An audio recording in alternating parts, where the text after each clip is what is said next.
Transprod.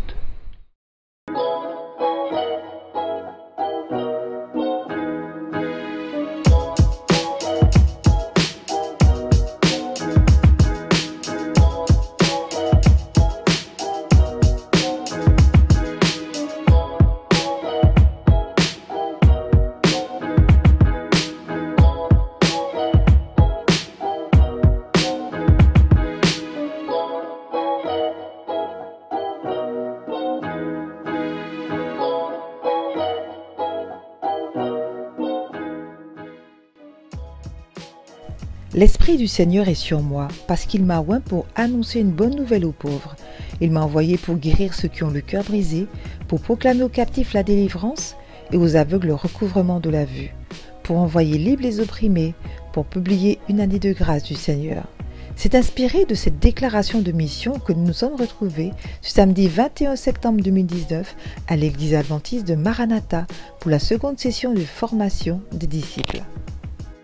Le premier module de formation a été dispensé par la sœur Léa Saveri-Moutou sur les ministères spéciaux ou les ministères en faveur des personnes en situation de handicap.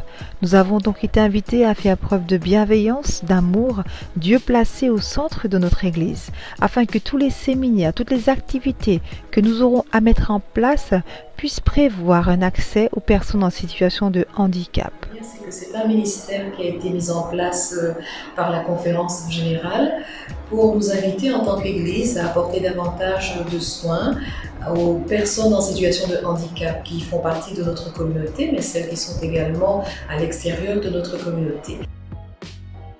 Il y a une notion qui est très à la mode en ce moment, mais qui concerne aussi l'Église. En général, nous parlons d'intégration, l'intégration de la personne en situation de handicap. C'est-à-dire que c'est elle qui doit faire l'effort pour trouver sa place dans l'Église, dans le lieu de culte, dans les actions qui sont menées par l'Église, dans toutes les activités. Mais maintenant, ce ministère est en train d'apporter une autre notion, de soutenir une autre manière d'envisager la présence de toutes ces personnes qui nous sont chères dans la vie de l'Église. Il s'agit de l'inclusion. L'inclusion, c'est à nous, en tant que communauté religieuse, de créer un espace où toutes ces personnes qui sont membres de notre confession religieuse ou qui ne le sont pas, toutes ces personnes pourraient trouver une place adaptée à leur spécificité et surtout entendre un message transmis dans un langage qui leur est accessible. Le deuxième module de formation a été présenté par le pasteur Dufette. Comment préparer une étude biblique? Le principe, savoir pour soi et transmettre aux autres. Nous avons vu les différentes règles à respecter afin de construire une étude des Saintes Écritures. L'organisation logique et chronologique des versets qui vont permettre une meilleure compréhension des textes. 3 grandes étapes ont été citées, l'introduction qui va capter l'attention et susciter de l'intérêt pour cette étude, le développement du sujet étayé par des textes à l'appui et la conclusion qui va amener l'apprenant à une conscientisation, un positionnement et le désir de s'engager à accepter cette bonne nouvelle dans sa vie. Nous devons nous préparer à partager la parole avec ceux qui en ont besoin. L'étude biblique est le travail de base pour pouvoir nourrir de ce qui vient d'en haut. Puisque Jésus a dit, sanctifie-les par ta vérité, ta parole est la vérité. Nous sommes détenteurs de la vérité, on doit pouvoir partager la vérité de manière efficace.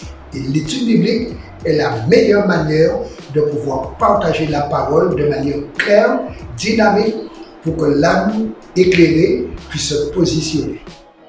Cet après-midi, on a vu comment préparer l'étude.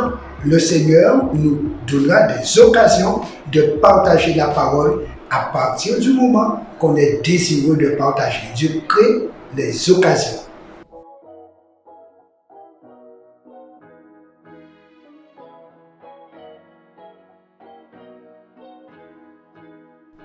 Nous voilà donc arrivés, chers amis, au terme de notre deuxième session de formation des disciples. Nous allons retenir 2 phrases importantes. Nous devons être des porteurs d'espérance. Dieu ne peut nous transformer que dans la mesure où nous travaillons à la transformation des autres. Nous voilà donc enrichis par ces enseignements que nous ont apportés la sœur Léa Saveri-Moutou et le pasteur Dufette. Nous vous attendons donc samedi prochain pour une nouvelle session avec le frère Loïc Praget autour d'une formation sur la vidéo, comment utiliser la vidéo dans l'évangélisation, mais également le pasteur Mélinard sur les visites à domicile.